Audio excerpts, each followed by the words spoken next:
There is an alternative way of applying the default video transition for the project, and that is to either highlight an edit by clicking on it with your mouse, or put your playhead over an edit and then go to the sequence menu, apply video transition, or use the keyboard shortcut for that, which is Command D. That will then apply the default video transition to the selected edit, and this will also work over multiple edits. So if I select a number of clips and then choose sequence, apply video transition, that will put the default transition on the edits between all of the selected clips.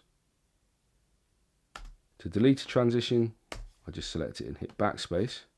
It may be that at some point you want to apply the default video transition and the default audio transition to a number of selected edits. Again, in this case, you select the edits first, you then go to the sequence menu, and this time you pick apply default transitions to selection. This then puts a video and an audio default transition on all of the edits between the highlighted clips.